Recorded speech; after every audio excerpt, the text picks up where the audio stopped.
खुशी और गम अल्लाह के हाथ में, जिंदगी और मौत अल्लाह के हाथ में। इस अल्लाह को पहचानना है। 5 ওয়াক্তের নামাজিরা 5 দিনের টুর্নামেন্টের বাইরে। নমস্কার বন্ধুরা, আমার নাম ধ্রুবজ্যোতি সরকার। পাকিস্তান টিমের এই দুর্দশা কেন সেটা ব্যাখ্যা করলেন পাকিস্তান দলেরই এক খেলোয়াড়।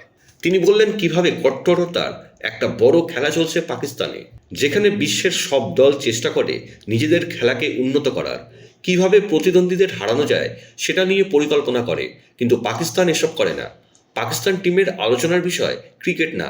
পাকিস্তানের অধিনায়ক মোহাম্মদ রিজওয়ান একজন কট্টরপন্থী। তিনি খেলার আগে নামাজ পড়ার জন্য পুরো টিমকে একত্রিত করেন। এমনকি নামাজের জন্য হোয়াটসঅ্যাপ গ্রুপও তৈরি করেছে এই কট্টরপন্থী খেলোয়াড় মোহাম্মদ রিজওয়ান।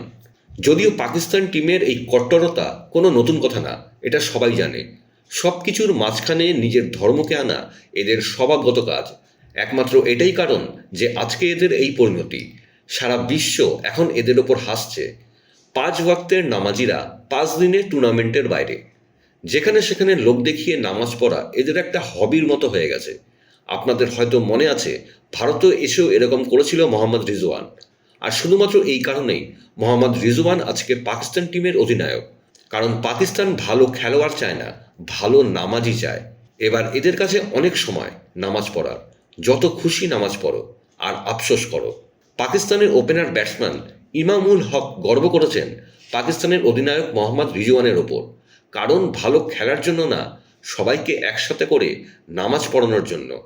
পাকিস্তান টিমের সুযোগ পাওয়ার জন্য এখন ভালো খেলোয়াড়ের প্রয়োজন নেই। কে কত বেশি কট্টর তার ভিত্তিতে এখন পাকিস্তান দলের সুযোগ পাওয়া যায়। ভারত পাকিস্তান ম্যাচের সময়ও মোহাম্মদ রিজওয়ানকে কালমা পড়তে দেখা গেছে, যদিও তাতে কোনো লাভ হয়নি আর ভবিষ্যতেও হবে না। এখন প্রশ্নের মুখে অধিনায়ক মোহাম্মদ রিজওয়ান ও প্রধান কোচ আকিব জাভেদ দুজনেই তুমুল সমালোচনার মুখে পড়েছেন। কিন্তু এখন সমালোচনা করে কী লাভ? এখন তো আরও বেশি করে নামাজ আর কালমা পড়া উচিত পুরো পাকিস্তানের। পাকিস্তানের ওপেনার ব্যাটসম্যান ইমামুল হকের একটি ভিডিও ভাইরাল হচ্ছে, যেখানে তিনি রিজওয়ানের অধিনায়কত্বের বিষয়ে কিছু প্রকাশ করেছেন। ইমাম একটি পডকাস্টে বলেছিলেন যে রিজওয়ান খুব ধার্মিক এবং দলকে একই পথে অনুসরণ করতে অনুপ্রাণিত করে। পাকিস্তান ক্রিকেট দলের অবস্থা এখন খুবই খারাপ। ঘরের মাঠে নিউজিল্যান্ড ও দক্ষিণ আফ্রিকার বিপক্ষে ত্রিদেশীয় সিরিজ হেরে চ্যাম্পিয়ন্স ট্রফির প্রথম রাউন্ডে বিদায় নেয় দলটি। পাকিস্তান 29 বছর পর আইসিসি ইভেন্টের আয়োজন করতে পেরেছে, কিন্তু দলটি তার পারফরমেন্সে সবাইকে হতাশ করেছে। রিজওয়ানের অধিনায়কত্বের স্টাইল সবাইকে অবাক করেছে। দল নির্বাচন থেকে শুরু করে মাঠে তার অধিনায়কত্ব পর্যন্ত ক্ষুব্ধ মানুষ। এদিকে পাকিস্তানের ওপেনার ব্যাটসম্যান ইমামুল হকের একটি ভিডিও ভাইরাল হচ্ছে, যেখানে তিনি রিজওয়ানের অধিনায়কত্ব সম্পর্কে কিছু প্রকাশ করেছেন। ক্যাপ্টেন রিজওয়ানের অধিনায়কত্ব নিয়ে মজার তথ্য শেয়ার করেছিলেন ইমাম। মাঠের বাইরে তার কিছু অভ্যাসের বিস্তারিত বর্ণনা দিয়েছেন তিনি। ইমামকে আল্ট্রা এজ পডকাস্টে আমন্ত্রণ জানানো হয়েছিল। এপিসোড চলাকালীন পাকিস্তানের ড্রেসিং রুমের কথা জানালেন তিনি।